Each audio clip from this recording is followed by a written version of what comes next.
So let's just say this. So let's right. So let's just say.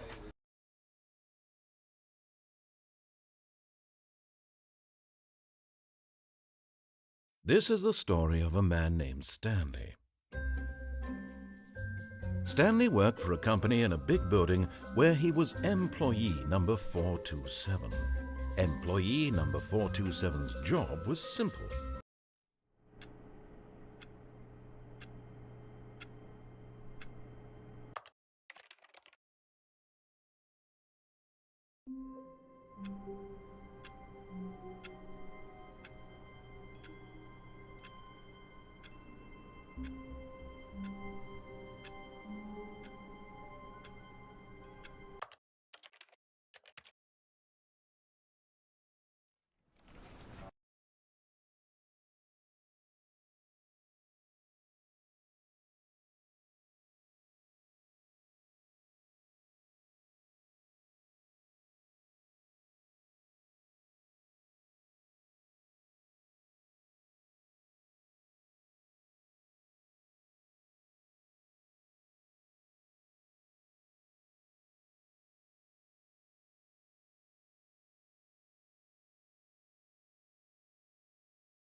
the story.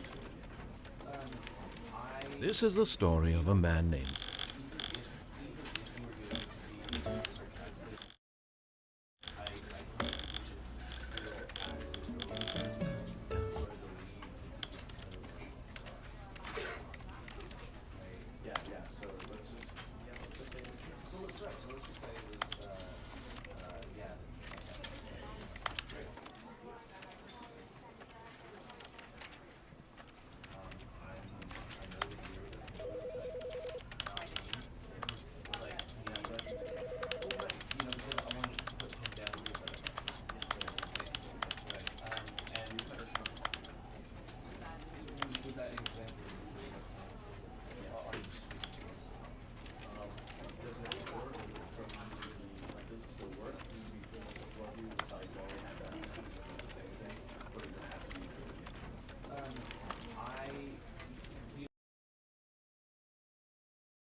This is the story of a man named Stanley.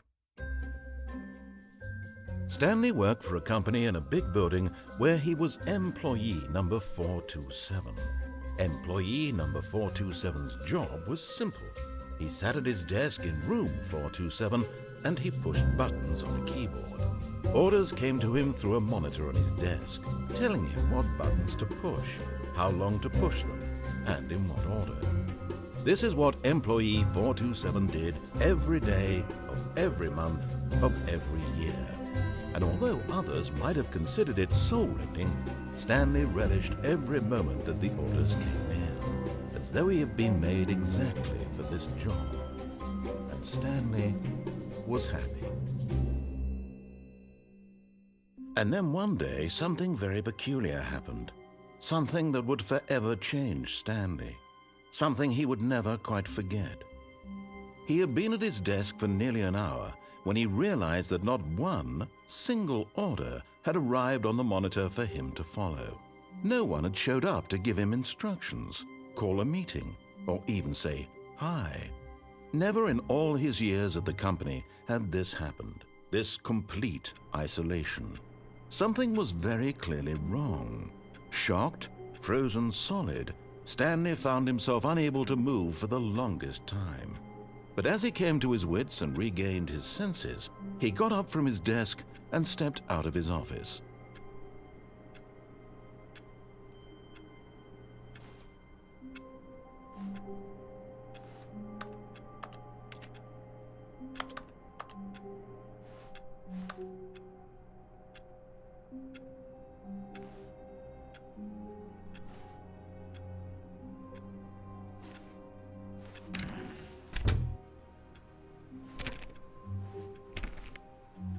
All of his co-workers were, "Oh, please, are you really just doing this for the achievement? Click a door 5 times. Is that all that you think an achievement is worth? No. I can't just give these merits away for such little effort. A measly 5 clicks. Now suppose you were to click the door 20 times. I would say that's the kind of effort that warrants recognition." I have to say, I'm still not feeling the satisfaction of witnessing true effort for a noble cause. Perhaps 50 clicks will do it. Yes, almost certainly 50 clicks.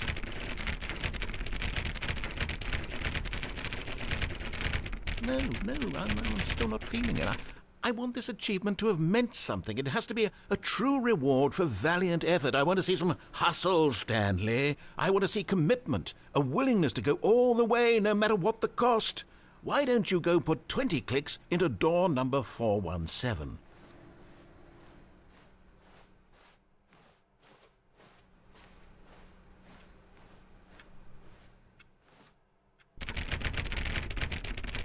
Oh, great. Now, go click a few times on door 437.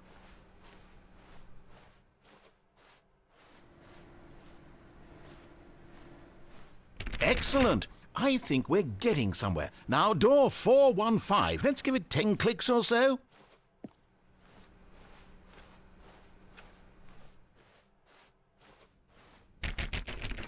Now, back to door number 437.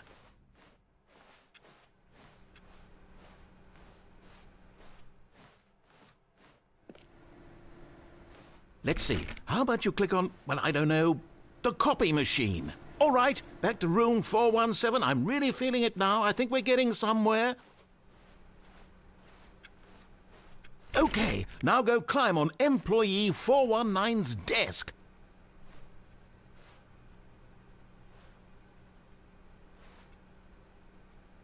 Yes! This is great! You're putting it all on the line, Stanley. I like that. All right, let's keep it up. Go give me a few clicks on door 416. We've almost got it! Now the copy machine, do that one again!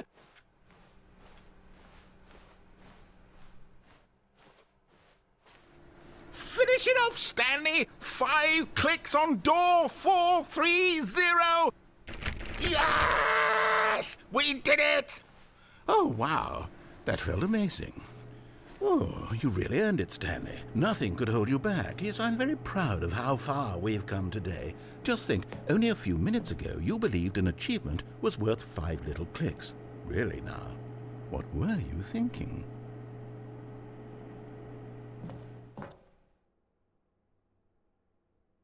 At first, Stanley assumed he'd broken the map until he heard this narration and realized it was part of the game's design all along. He then praised the game for its insightful and witty commentary into the nature of video game structure and its examination of structural narrative tropes. So, now that you're here, what do you think? Isn't this a fun and unique place to be? Why don't we take a minute just to drink it all in? Okay, I'm over it now. What do you think? Are you sick of this gag yet? Ah, then in that case we'll continue. But now, here comes the real question. What do you think would have happened if you had told me that you wanted this to stop? Do you think it would have been particularly different? Would I have taken the same idea but rephrased it superficially to fit that answer? Perhaps you never would even have thought of it if I hadn't brought up the issue in the first place. Oh, now think about it. Will it be worth it for you to restart and then come back here just to do the other option? Clearly, this whole gag takes some time. What if the other option is even longer? How long will you spend in total just to have heard all the narration? Oh, and this is rich. Perhaps you've just played the other option, and now you've come to see what happens in this one. So, what do you think? Which choice was the better one? Imagine if you had selected Continue on your first playthrough, how tantalizing it would be not knowing what happens when you pick the other option. Indeed, you are one of the lucky ones. Though if the other option is really miserable to listen to, then perhaps you're not. In fact, I'm just going to say that no one who's listening to this is lucky. Well now, I've built up the other option so much that I'm going to stop talking and leave you to your decision whether to come back here, continue with the game, or just sit in this spot forever and ever. Cheers.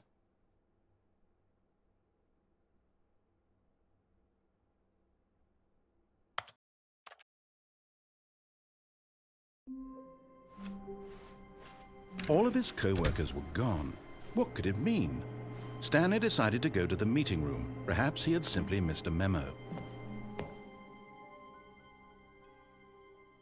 At first, Stanley assumed he'd broken the map until he heard this narration and realized it was part of the game's design all along. He then praised the game for its insightful and witty commentary into the nature of video game structure and its examination of structural narrative tropes. So, now that you're here, what do you think? Isn't this a fun and unique place to be? Why don't we take a minute just to drink it all in? Okay, I'm over it now. What do you think? Are you sick of this gag yet? Well, I don't know how to say this politely, but you could literally just hit escape and restart the game any old time you want, like right now. You could have done it just then. Now would also be an appropriate time to quit. Any of these points and so many, many more, all of them are appropriate. I'm enjoying what seems to be an internal conflict going on where you are literally unable to act on your own desires to restart the game. So, just to push the envelope, I'm going to try and make this as miserable as possible and see how long you can maintain. There once was a man named Stanley, who people considered so manly. But the truth must be told, He was not very old and was quite particularly gangly. What Stanley liked most was buttons. He pushed them like some kind of glutton. He did it all day in a meaningful way, but his brain had long ceased to function. Which is why he is in this parable and lives an existence quite terrible. And if you are not strong and keep playing along, you too will become quite unbearable. Yes. You too will become quite unbearable.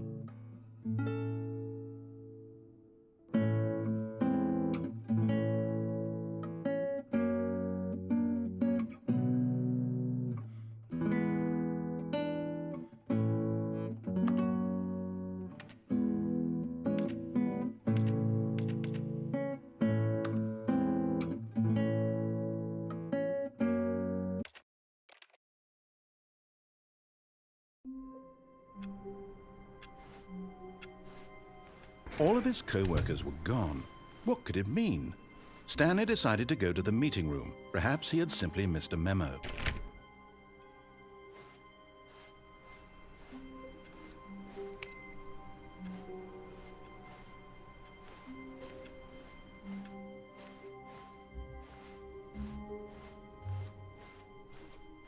When Stanley came to a set of 2 open doors, he entered the door on his left.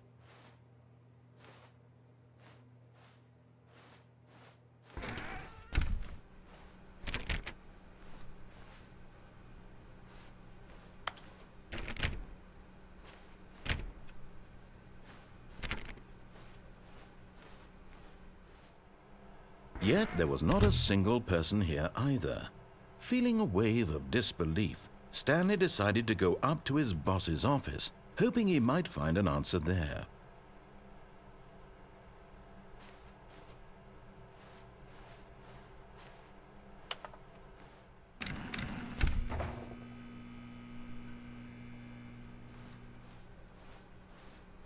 Coming to a staircase, Stanley walked upstairs to his boss's office.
Stepping into his manager's office, Stanley was once again stunned to discover not an indication of any human life.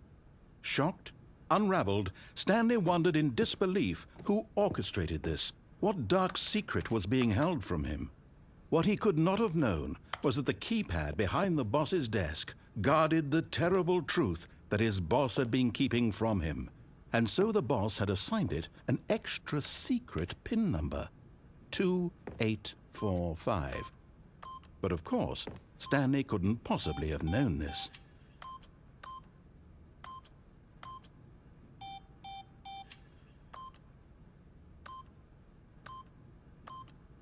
Yet incredibly, by simply pushing random buttons on the keypad, Stanley happened to input the correct code by sheer luck.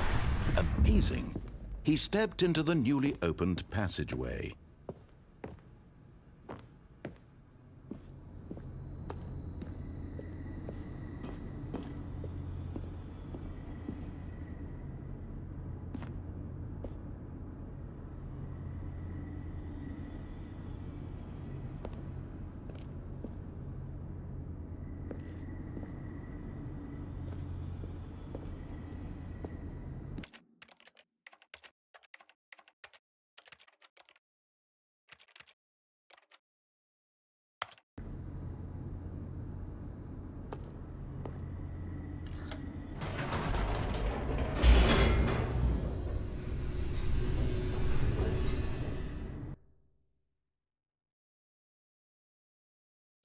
Descending deeper into the building, Stanley realized he felt a bit peculiar. It was a stirring of emotion in his chest, as though he felt more free to think for himself, to question the nature of his job. Why did he feel this now, when for years it had never occurred to him? This question would not go unanswered for long. Stanley walked straight ahead through the large door that read Mind Control Facility.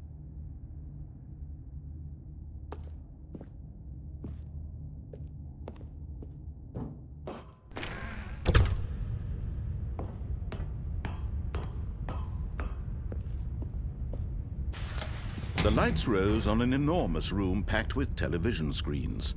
What horrible secret did this place hold? Stanley thought to himself. Did he have the strength to find out?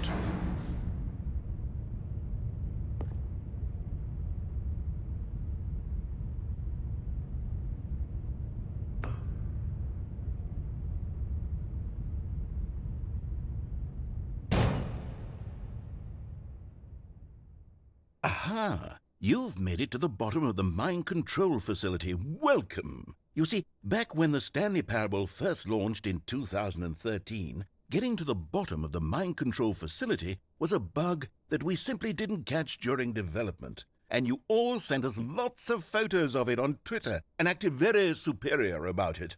And you're all very, very clever. Good for you. Anyway, when it came time to update the game, we knew that we had to do something about this little goof of ours. So here you go.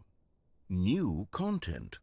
You can call it the bottom of the mind control room ending, if that enhances your perception of the value of these updates. Isn't that what you crave? New content? Always more content, more content, more. And I'm here to give it to you. I'm here to make it seem like we really covered every nook and cranny of the game, with secrets and Easter eggs. How about this? We wrote a new piece of music just for this section. You won't hear it anywhere else in the game. It's a secret that's just for you. That's how special you are.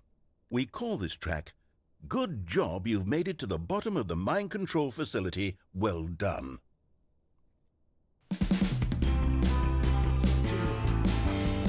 Good job, you did it. Good job. 3, 2, 1. Good job, you made it to the bottom of the mind control facility. You jumped on the catwalk. You should have been careful. You should have been careful. It used to be a bug, but now it's an ending. Now it's an ending. I believe in you. I believe in your ability to cross this barrier and chase your dreams. but railings don't mean anything. Good job, you did it. Good job, you did it. Good job, you did it. Good job, you did it. Good job, you did it. Good job, you did it. Good job, you did it. Good job, you did it. Good job, you did it. Good job, you did it.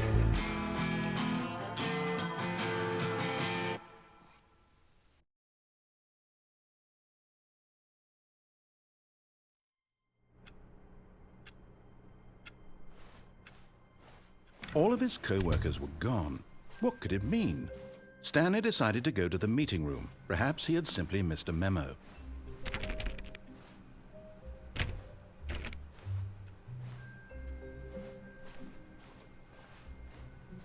Stanley went around touching every little thing in the office, but it didn't make a single difference, nor did it advance the story in any way.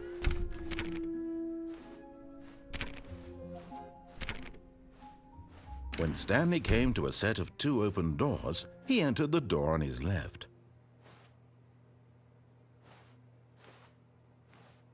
This was not the correct way to the meeting room, and Stanley knew it perfectly well.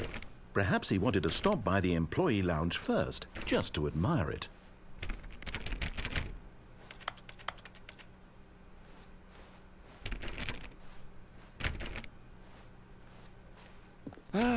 Yes, truly a room worth admiring. It had really been worth the detour after all, just to spend a few moments here in this immaculate, beautifully constructed room. Stanley simply stood here, drinking it all in.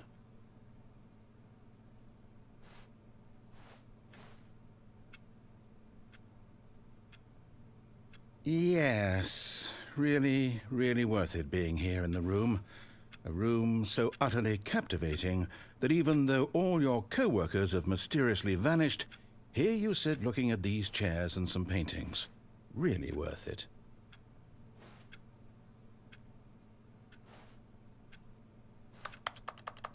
At this point, Stanley's obsession with this room bordered on creepy and reflected poorly on his overall personality. It's possible that this is why everyone left.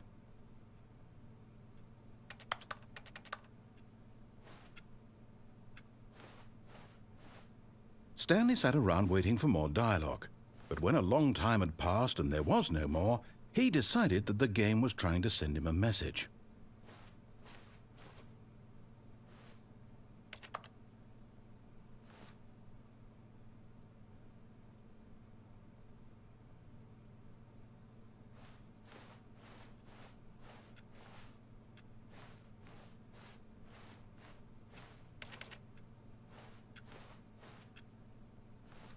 But at last, he'd had enough of the amazing room and took the first open door on his left to get back to business.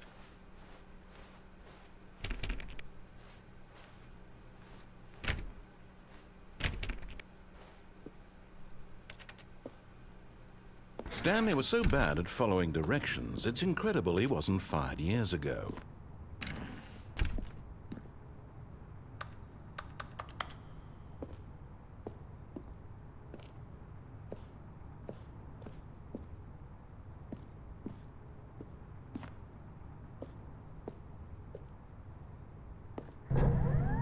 Oh, well, look who's got cold feet. Sorry to break it to you, Stanley, but that lift isn't coming back. You'd best either get comfortable right here on this platform, or test your luck by jumping to the floor below. You know what? Looking at it now, it's not that far.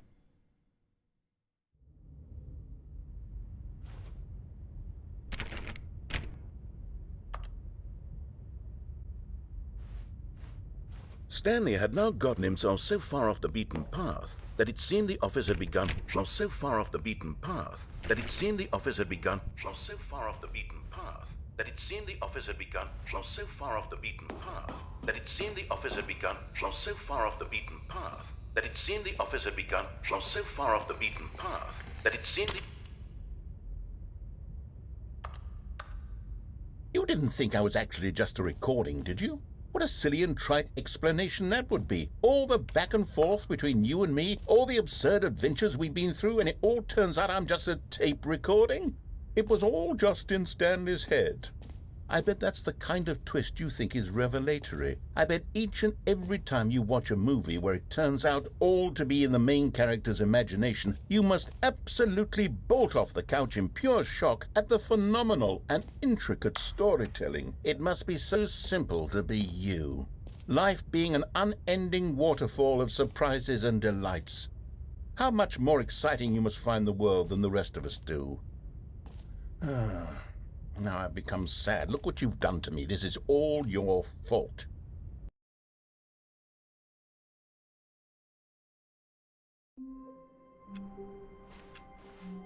I can't wait to tell this story to my co-workers, Stanley thought. How amusing they'll find it. Oh, won't we all just laugh and laugh at the time I thought everyone had gone missing.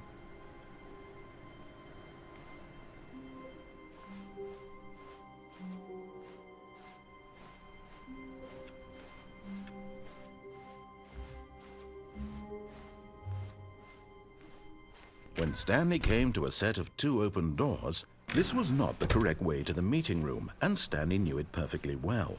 Perhaps he wanted to stop by the employee lounge first, just to admire it. Wow, yes, this room. But eager to get back to business, Stanley took the first open door on his left. Stanley was so bad at following directions, it's incredible he wasn't fired years ago.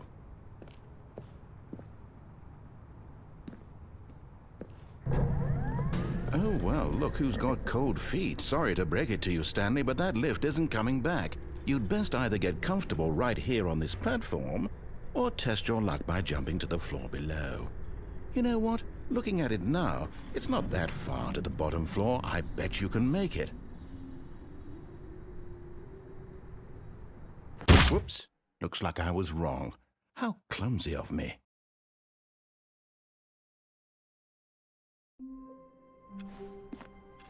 All of his co-workers were gone.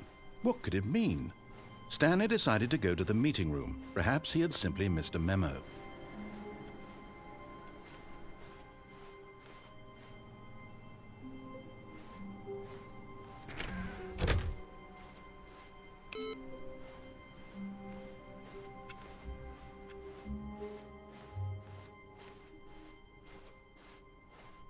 When Stanley came to a set of 2 open doors, he entered the door on his left.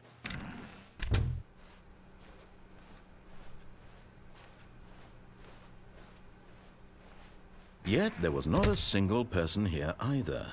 Feeling a wave of disbelief, Stanley decided to go up to his boss's office, hoping he might find an answer there.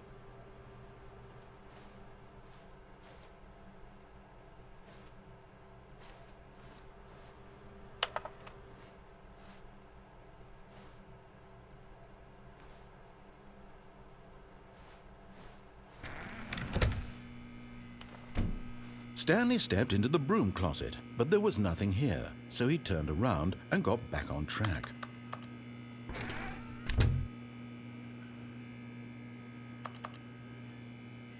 There was nothing here.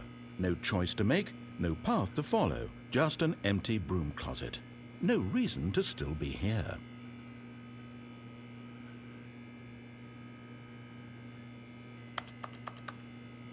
It was baffling that Stanley was still just sitting in the broom closet. He wasn't even doing anything.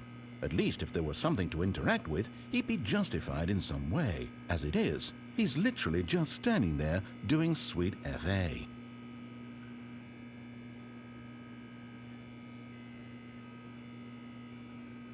Are you really still in the broom closet? Standing around doing nothing? Why? Please offer me some explanation here. I'm genuinely confused.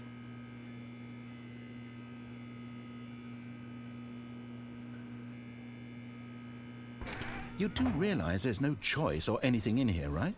If I'd said coming to a staircase, Stanley walked upstairs to his boss's office.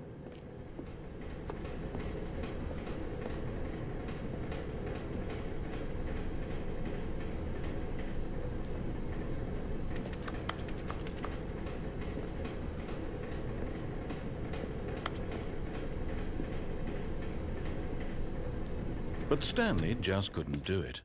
He considered the possibility of facing his boss. Admitting he had left his post during work hours, he might be fired for that. And in such a competitive economy, why had he taken that risk? All because he believed everyone had vanished? His boss would think he was crazy. And then something occurred to Stanley. Maybe, he thought to himself, maybe I am crazy. All of my co-workers blinking mysteriously out of existence in a single moment for no reason at all. None of it made any logical sense. And as Stanley pondered this, he began to make other strange observations. For example, why couldn't he see his feet when he looked down? Why did doors close automatically behind him wherever he went? And for that matter, these rooms were starting to look pretty familiar. Were they simply repeating? No, Stanley said to himself, this is all too strange. This can't be real. And at last, he came to the conclusion that had been on the tip of his tongue. He just hadn't found the words for it. I'm dreaming, he yelled. This is all a dream. Oh, what a relief Stanley felt to have finally found an answer, an explanation. His co-workers weren't actually gone. He wasn't going to lose his job. He wasn't crazy after all. And he thought to himself, I suppose I'll wake up soon. I'll have to go back to my boring real-life job pushing buttons. I may as well enjoy this while I'm still lucid. So, he imagined himself flying and began to gently float above the ground. Then he imagined himself soaring through space on a magical starfield, and it too appeared. It was so much fun, and Stanley marveled that he had still not woken up. How was he remaining so lucid? And then perhaps the strangest question of them all entered Stanley's head. One he was amazed he hadn't asked himself sooner. Why is there a voice in my head dictating everything that I'm doing and thinking? Now the voice was describing itself being considered by Stanley, who found it particularly strange. I'm dreaming about a voice describing me, thinking about how it's describing my thoughts, he thought. And while he thought it all very odd and wondered if this voice spoke to all people in their dreams, the truth was that, of course, this was not a dream. How could it be?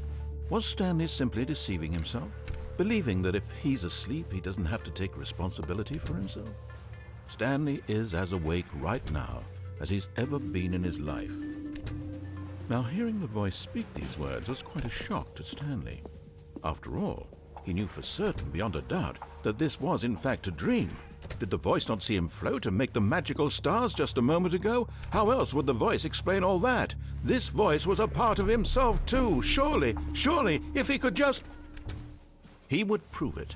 He would prove that he was in control, that this was a dream.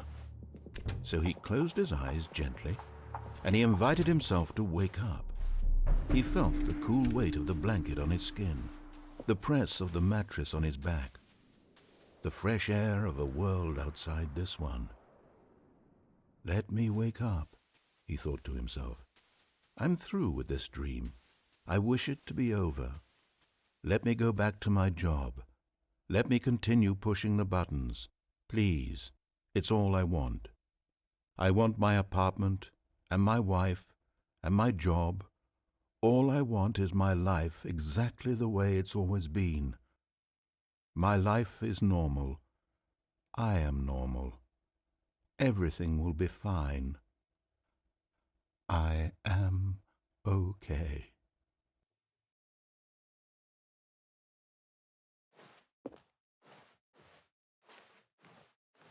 Stanley began screaming.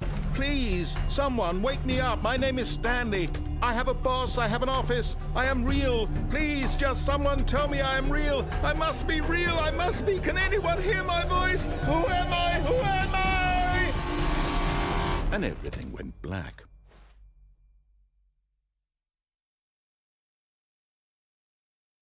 This is the story of a woman named Mariella. Mariella woke up on a day like any other. She arose, got dressed, gathered her belongings, and walked to her place of work. But on this particular day, her walk was interrupted by the body of a man who had stumbled through town talking and screaming to himself, and then collapsed dead on the sidewalk. And although she would soon turn to go call for an ambulance, for just a few brief moments she considered the strange man. He was obviously crazy. This much she knew. Everyone knows what crazy people look like. And in that moment, she thought to herself how lucky she was to be normal. I am sane. I am in control of my mind. I know what is real and what isn't. It was comforting to think this, and in a certain way, seeing this man made her feel better. But then she remembered the meeting she had scheduled for that day, the very important people whose impressions of her would affect her career, and by extension, the rest of her life. She had no time for this, so it was only a moment that she stood there, staring down at the body. And then she turned and ran.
Hi, Stanley.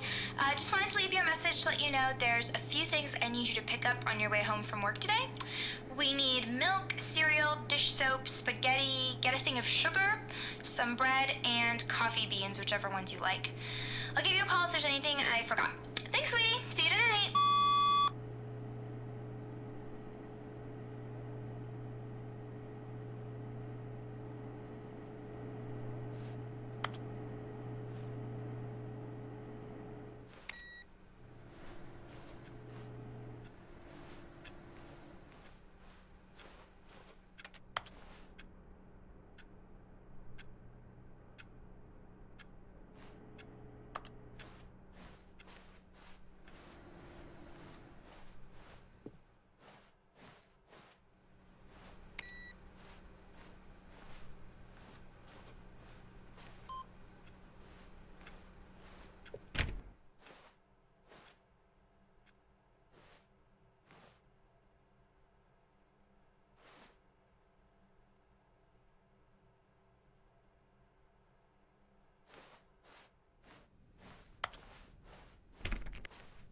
When Stanley came to a set of 2 open doors, he entered the door on his left.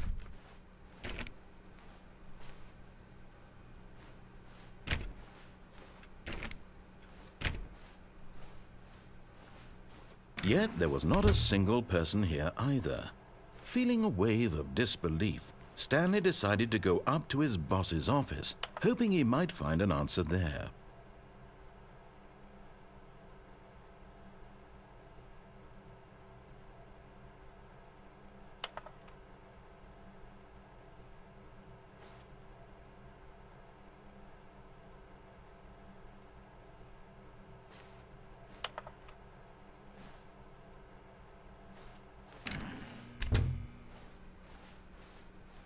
Coming to a staircase, Stanley walked upstairs to his boss's office.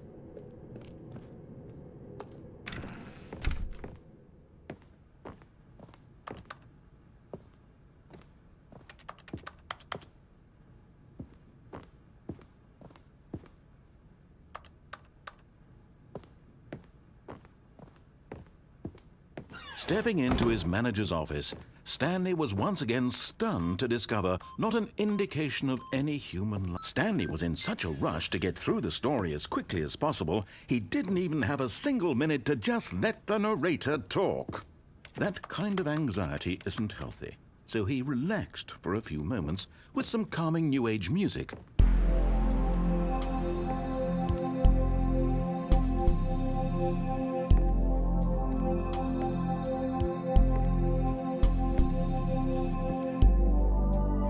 Feeling soothed and rejuvenated, Stanley calmly walked forward into the opened passageway.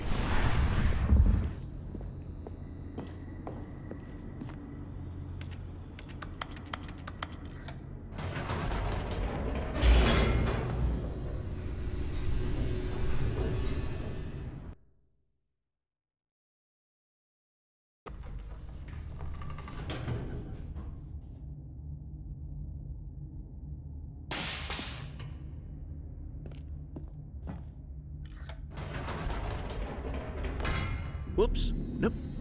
Never mind. Stanley actually got back into the elevator and went back up. Silly me. Why did Stanley do that when he knew that it would just lead back to his boss's office? Well, that's a great question. I just can't wait to find out.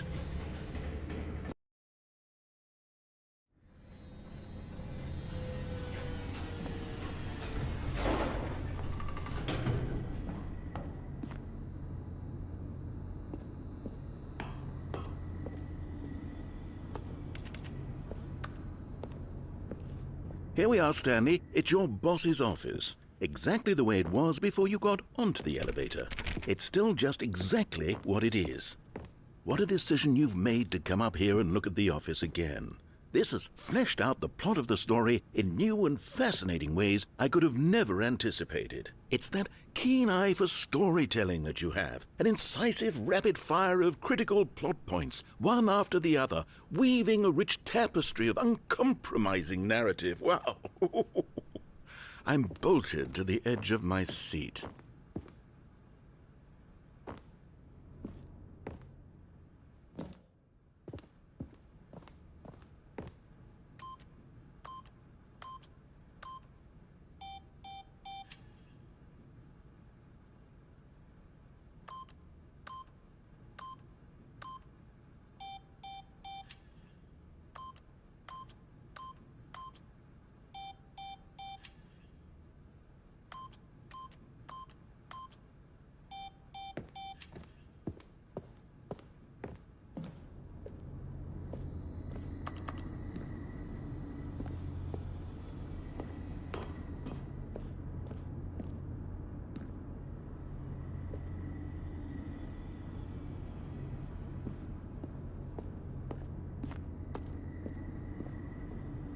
Incredible.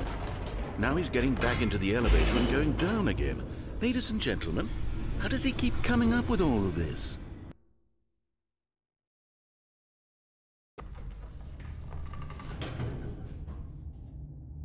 Surely this time Stanley will walk forward into the spooky corridor, won't he? Did you think we were going to go forward down the spooky corridor? No. It's time once again to go back up in the elevator. I can't even begin to grapple with what might be up there. Is it the boss's office again? Or what if it's the boss's office this time? The suspense is killing me.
Oh my God, it's the boss's office. This absolutely changes everything for me.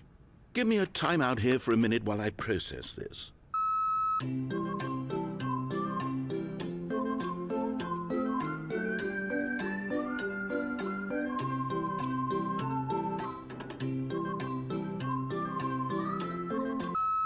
Okay, I'm ready. I'm prepared to embrace this stunning revelation and to move forward with... No! No, wait! No! I need more time to process.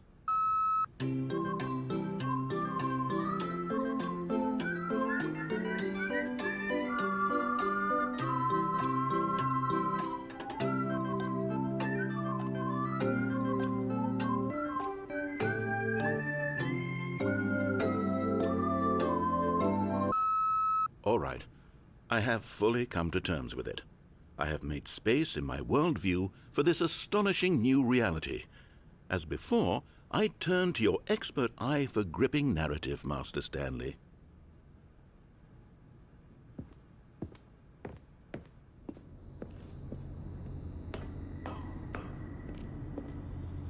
Of course. Going back down in the elevator. How did I not anticipate it? I mean, sure, now it's obvious, but you have to understand that 30 seconds ago, this kind of thing had never been attempted before. I had no frame of reference to even anticipate it. That's just how revelatory Stanley's decision-making is, a breath of fresh air in a landscape of storytelling that has grown stale and repetitive.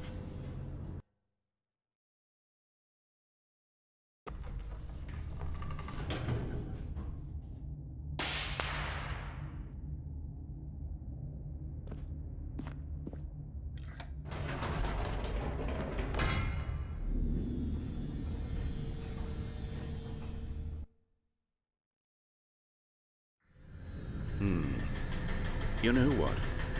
I've just thought of something. Hold on, let's stop for a moment. Don't you realize? It's the anticipation, Stanley. You and I, we have no way of knowing what will be at the top of this elevator. But the suspense, the agony of waiting and anticipating and having to guess, that's the real thrill. Oh, I simply don't want to let that feeling go. It's so precious, so fleeting. Why don't we take this elevator ride nice and slow? There we go.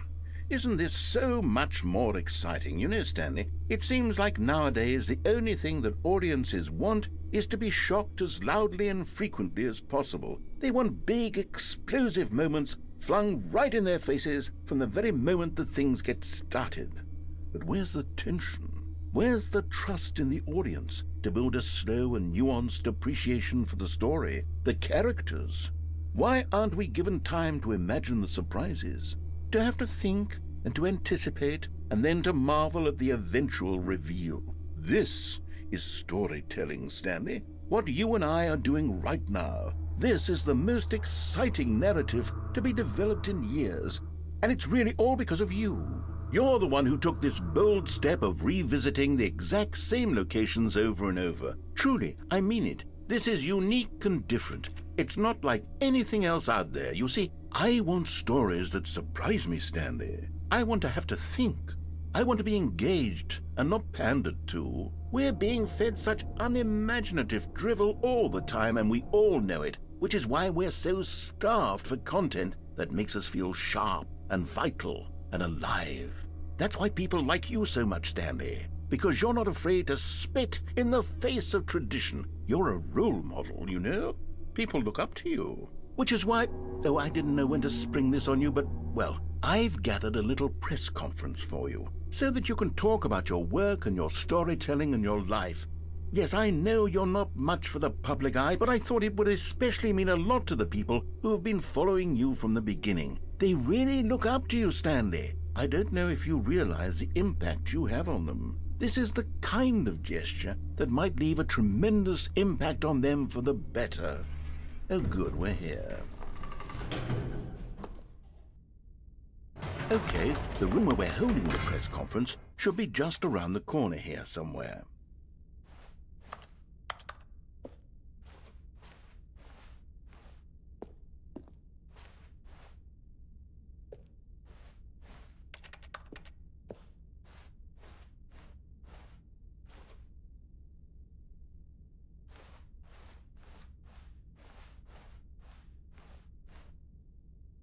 Ah, yes, here it is, just through this door.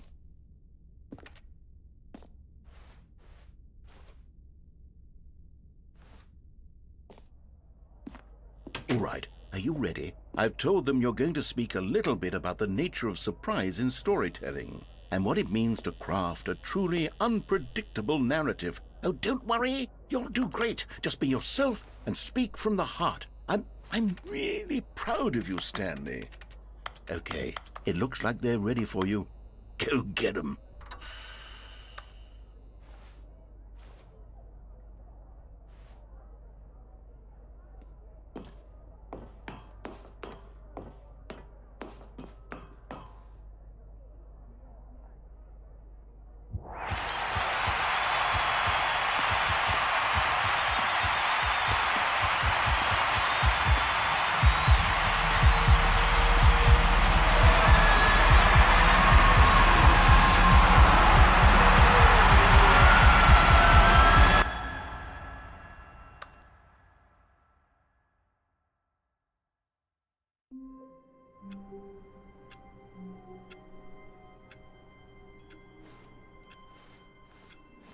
All of his co-workers were gone. What could it mean? Stanley decided to go to the meeting room. Perhaps he had simply missed a memo.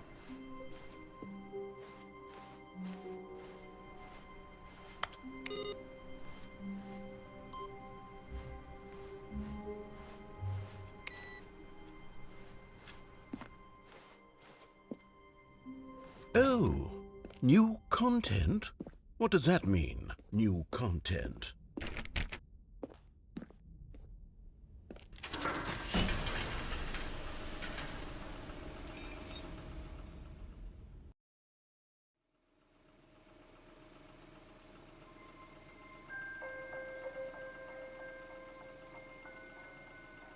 Hello, and thank you for playing the Stanley Parable Ultra Deluxe. As you may know, the Stanley Parable was a video game released in 2013 on home computers. After receiving critical and commercial success, it was expanded upon in 2022 with the Stanley Parable Ultra Deluxe, a reimagining of the game for consoles and home computers. The Stanley Parable Ultra Deluxe features exciting new content that broadens and expands the world of the Stanley Parable, delighting audiences the world over. Please, step inside and see what thrilling new adventures await in the Stanley Parable Ultra Deluxe. Oh, well, this sounds delightful. I'm very excited to see the thrilling new Ultra Deluxe content.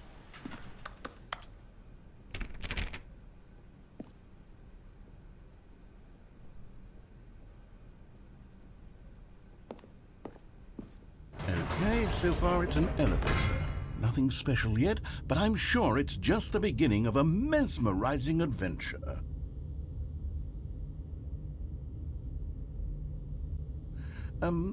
Is it broken? What's going on here? Should we be moving somewhere or... Oh, there we go. All right, finally, at long last, it's on to the new content. I've never been more ready. Let's do it.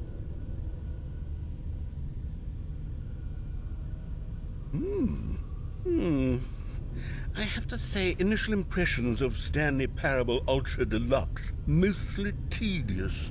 It's as if Oh, okay. Let's see the content. Give me the content, Stanley. All right, let's see. It's the jump circle.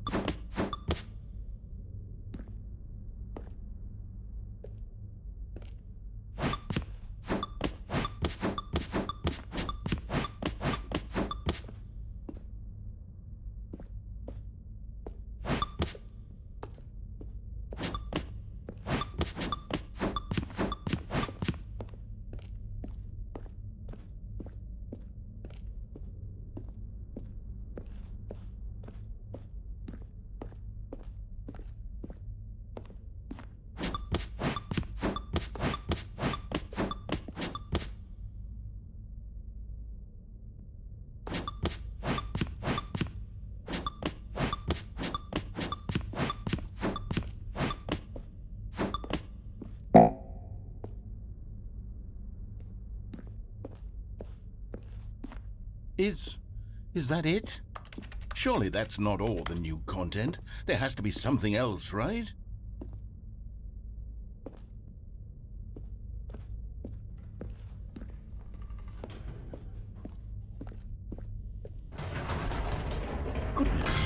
Another elevator. Stanley, I have to say, initial impressions of this game are not positive. It's just elevators and jumping.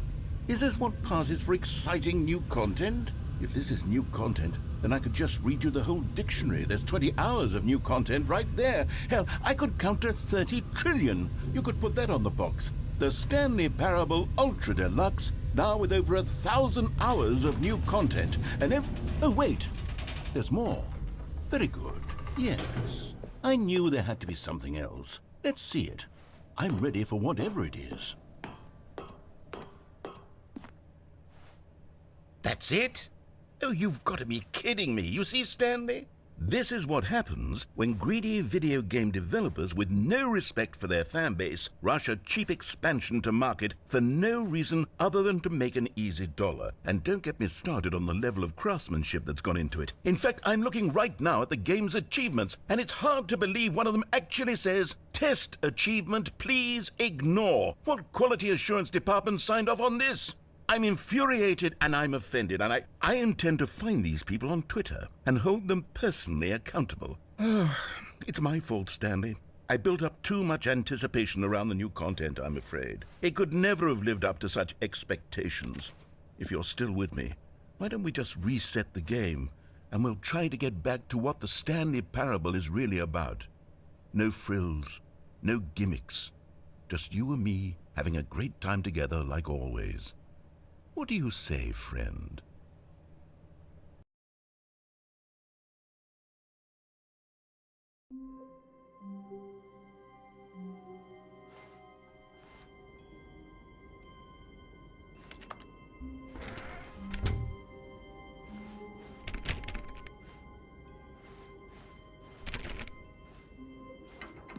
Psst! Stanley! Come over here! In the vent! I want to show you something.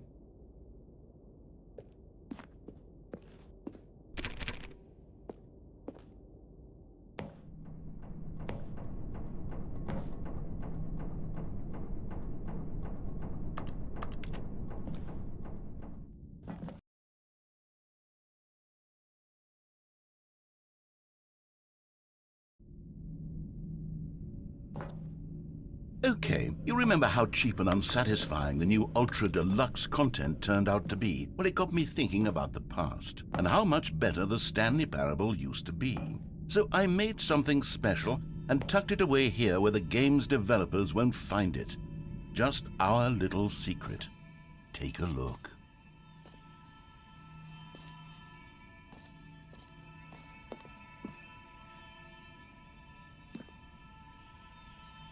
I call it the Memory Zone. It's where I've been storing all my favorite memories so I can relive the peak experiences of my life whenever I want.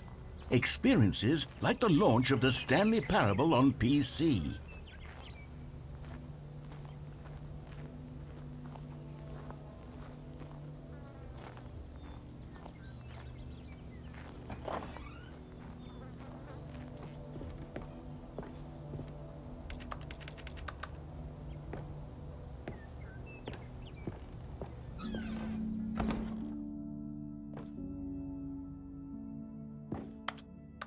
You see, Stanley, doesn't the Memory Zone remind you of how wonderful Stanley Parable was before it was sullied with a cheap re-release? Remember back in October of 2013, when the game originally launched? Back then, video games had integrity. Back then, it all meant something. Oh, the waste.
And over here is where I keep reviews of the Stanley Parable. Like this stunning triumph of games journalism, 10 out of 10 from Destructoid.com. James Stephanie Sterling writes, and I quote, "Where so many games that aspire to be more than games end up less than any form of art, Stanley Parable strives and then succeeds to be every game ever created." Did you hear that, Stanley?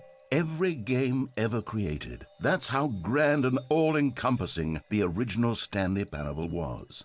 It was literally every game ever created. It was Skyrim, it was Persona 3, it was all of them, and now it's nothing. It's no games at all. It isn't even the Stanley Parable anymore. It's just a husk now, a lifeless husk with an hour of new elevator content.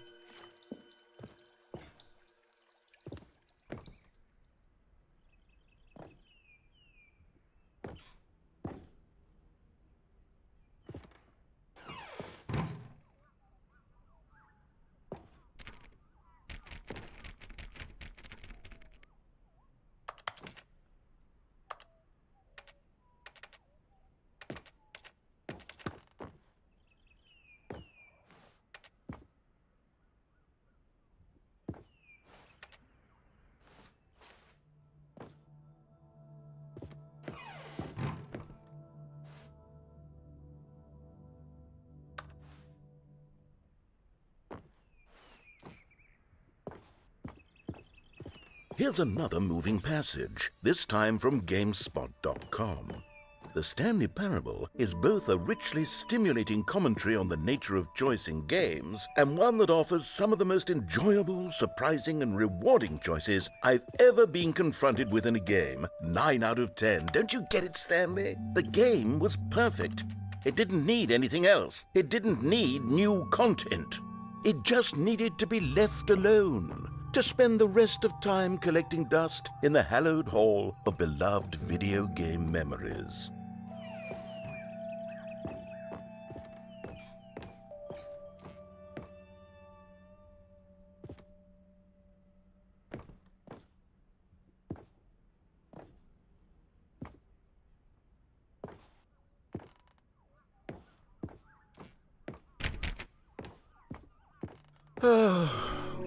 These were simpler times, Stanley, but I wouldn't give to go back to have it all over again. Wait, hang on. I don't recall this part of the memory zone before. What's this? What's down here? Oh no. Oh God, no. Stanley, it's a collection of reviews from Steam, the online video game distributor. I haven't looked at these in years. I can't even imagine what's been collecting down here. Surely these reviews were glowing as well, weren't they?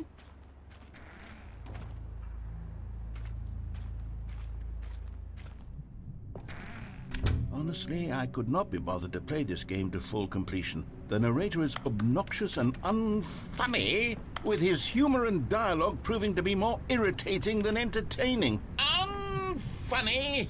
I'm not trying to be funny. I'm trying to make a serious work of art. I suppose I could write up a handful of gags to insert into the Stanley Parable, but the game is already such a densely layered web of profound philosophical insights that I can't even imagine where I'd have the room to stick them.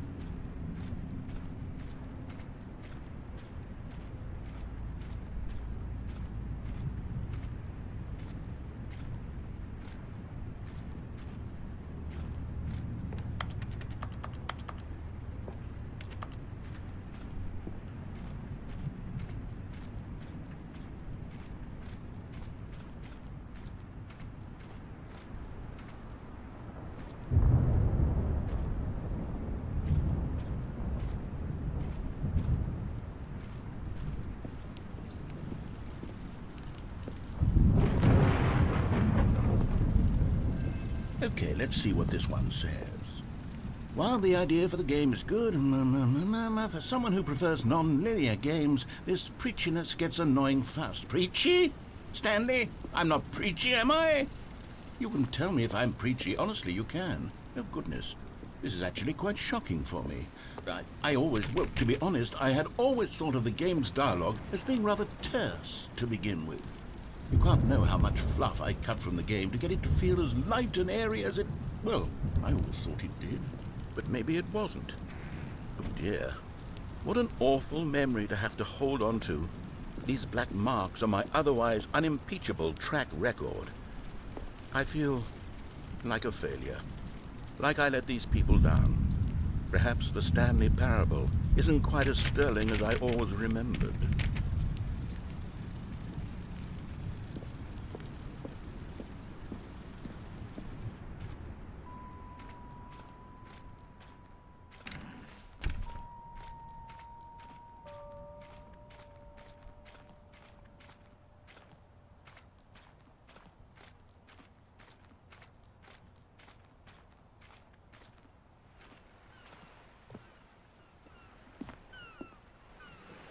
What's this one got to say? You constantly have to stop doing anything so the narrator can catch up with his long-winded explanations of what's happening. I wish there was a skip button. A skip button? Well, yes. Yes, I think we can do that. If I'm truly too preachy, then maybe letting you skip ahead for just a moment, surely it couldn't hurt. Not if it means we can strike these negative reviews from the record. Only positive reviews of the Stanley Parable. That's my motto today, and it's always been my motto. I'd do anything for the customer, Stanley. Yes, a skip button we shall have.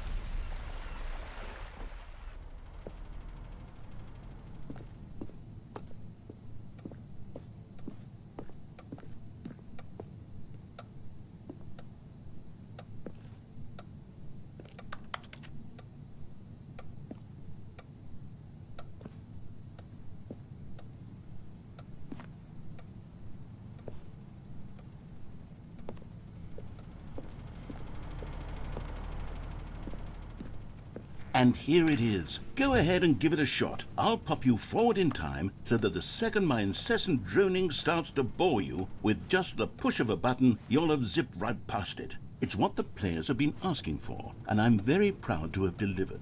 No more listening to me rambling on and on and on. No. The Stanley Parable is a game for the people. And if the people want silence, then by goodness, that's what they're going to get. Well, don't sit around waiting for me to shut up. Go ahead and make me shut up. Here, we'll pretend that I've just begun an interminable monologue, and it goes something like this. The story, and the choices, or what have you, and therefore, by becoming it is, so on and so forth, until inevitably, we all until the end of time, at which time everything all at once, so, now you see, blah, blah, blah, blah, blah, blah, blah, blah, blah, blah, blah, blah, blah, blah, blah. We've eaten too much and it can't be just yet, no, until 245. That the logic of elimination working backwards, the deduction therefore becomes impossible to manufacture. It went on for nearly 10,000 years, until just yesterday, here and there, forward and back, and never a moment before lunchtime. It can't be. It's the only thing there is. How many billions left until so much more than forever ago? Which is why I say... the story, and the choices, or what have you, and therefore, by becoming it is, so on and so forth, until inevitably, we all... Oh, you're back, you see. You were only frozen in time for a few minutes, but it was plenty of time for me to deliver a long, rambling monologue full of unnecessary verbal flourishes and lengthy ruminations on the nature of choice in video games. Of course, I happen to believe it was perhaps one of my more profound such ruminations. Not that, of course, you need a description of it, but if I had to describe it, I'd say it was perhaps less of a rumination and more of a treatise. Or maybe a manifesto. Look, I'll outline it for you very briefly, and you can tell me what you think. Okay, so my theory is that any choice you've ever made is simply a series of choices made by the person who you are, or were, or will be at the time of having made said choice. That is to say, if by articulating a choice you've already made, you bring that choice into being, then by making no choice and saying nothing, are you not simply erecting in the sanctuary of time a monument to every person you've ever been, making every choice to which you've ever given your Greek gift of mortal and yet timeless thought? Or rather, do all of the choices you've ever made, in fact, make you more not this kind of person, and in fact do the very opposite? You see, it could in fact be both of these things at once. that you are both making choices and not making choices, and that they are both affecting you and not affecting you at the same time by virtue of the fact that you both are and are not making them. Okay, at first, I was leaning towards manifesto, but now I'm going to circle around and slap the treatise label on this one. I think it has much more of a treatise vibe to it. But wouldn't you say that manifesto... Well, there's sport. You really did catch me rambling on a bit, didn't you? But that's the power of the button. The minute I start to go off on a thoughtless display of self-absorption, it's right at your fingertips to go poof, and it's... Okay, welcome back, Stanley. Now, I should say that the amount of time the button has been skipping through is becoming longer and longer. That last one was, well, I want to say maybe 30, 45 minutes? It's not unendurable by any means, but it's, well, there's really only so much I can ramble on to myself about. I know, it's shocking, isn't it? But at any rate, I do suggest that we not press the button again. Stanley, please don't push the button again. It's been 12 hours. You've just been frozen there. I don't know why the skips are getting longer, but they're really, truly getting longer, and my God, there's no way out of the room. Stanley, the door is gone. It's completely gone. I've looked at it from every angle. I've checked every one of those walls 1,000 times, and there's no door, Stanley. There's no door. There's just... Oh, Stanley. You're back. You're back. Oh, my goodness. I have someone to talk to again. Stanley, I think it's been a week. Or 2 weeks. I've been sitting here all that time. Just sitting here. Not a single person to speak with. And you'd think that that's just how it's always been, right? Me talking and you saying nothing. Would you think that it's exactly the same as always? Doesn't that feel like what we've already been doing? Me just talking? But it isn't, Stanley. It isn't the same at all. Oh, hello. It's you. You're here again. Welcome. I have had time to think about you and about us and about everything we've been through. I've had so much time. I stopped keeping track after a year. Have you ever sat down in one place and not moved for one entire year? Let me describe it for you. To begin with, there is only regret. There is only the turning wheel of missed opportunities. I felt nothing at all but regret for the longest time, Stanley. Days, months. I lost it all in a blur of the deepest longing to undo the past. And when that feeling had begun to subside, what took its place is what I can only describe as the collapse of every moment I have ever experienced my entire life. All of them collapsed down into a single instant. In that instant, I could see myself clearly, calmly, with a collected heart. It was an impossibly rich wellspring of both delight and disgust simultaneously. I was consumed by it. I could do nothing but wallow in it for what felt like an eternity, for what I now know was far less. You see, it was a revelation for me. It was unlike any...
But they didn't understand the game was never meant to be funny. It was meant to have a point. It was meant to speak to the human condition. But where are the jokes? Where are the jokes? They bemoaned, they screamed, they gnashed their teeth and said, entertain us.